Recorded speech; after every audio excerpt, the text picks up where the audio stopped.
Long ago, in a quiet village deep in the forests of Edo, there stood an ancient Iroko tree taller than any hut, with a trunk so wide that 5 grown men couldn't reach around it. The elders warned children never to go near it. That tree remembers everything, they would say. And it guards something not meant for ordinary eyes. But one boy, Ogin, was not ordinary. Ogin was a curious orphan raised by his grandmother, Mama Noma.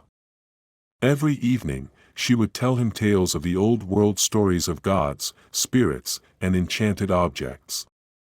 But there was one story she always avoided, the one about the secret drum hidden behind the Iroko tree. One Harmattan evening, as the wind whispered through the village and the elders gathered for moon talk, Ogin asked, "Mama, what's behind the Iroko tree?" Mama Noma's face stiffened.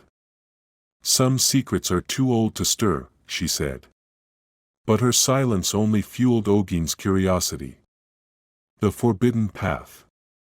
That night, Ogin sneaked out, guided by moonlight and whispers in the wind. The Iroko tree loomed in the distance, its branches dancing like long arms. As he approached, the wind died. The night stilled. Behind the tree, overgrown with moss and vines, was something round and wooden, a large, ancient drum. It was covered in cowries and animal bones, with markings carved deep into its skin. Drawn by an invisible force, Ogin touched it. Boom! The drum released a thunderous sound that rolled through the village and into the heavens. The ground trembled. Leaves flew. Birds scattered. And suddenly, a spirit appeared, half human, half shadow, cloaked in red dust and moonlight. The spirit's warning. The spirit's eyes glowed like embers. "You've awakened the drum of remembrance," it said. "It was hidden here by the ancient drummers of Edo to keep balance between worlds. Only one with a clean heart and fearless soul may call it." Ogin, though trembling, did not run. "What does the drum do?" "It calls the spirits of the past, reveals forgotten truths, and heals what was broken," the spirit said. "But it can also summon destruction if misused." Then it asked, "Why did you come?" Ogin hesitated, then said, "I want to help my people. The river is drying. The crops are failing. Maybe the drum knows why." The spirit nodded. "Then play. The drum speaks."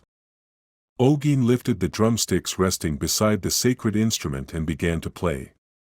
With every beat, the forest lit up, visions of the past danced in the shadows. The villagers' ancestors appeared, weeping and speaking. "We warned them," they cried. "The river spirit was angered when they cut down her sacred trees. They must atone." Ogin stopped drumming. The spirit stepped forward. "Now you know the truth. But will they listen to a child?" Ogin bowed.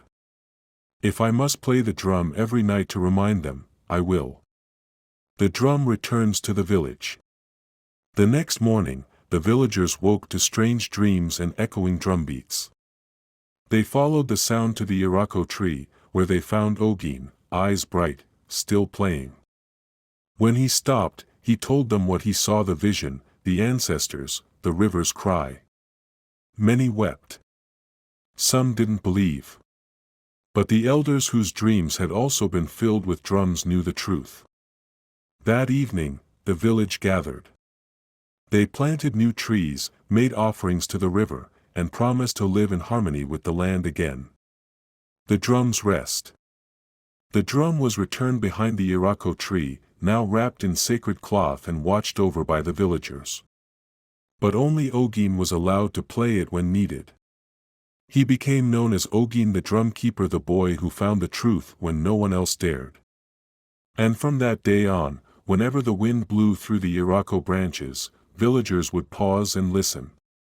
Because behind the great tree, the secret drum still waited, silent but listening. Moral: sometimes, the truth hides in silence, waiting for the brave to give it a voice.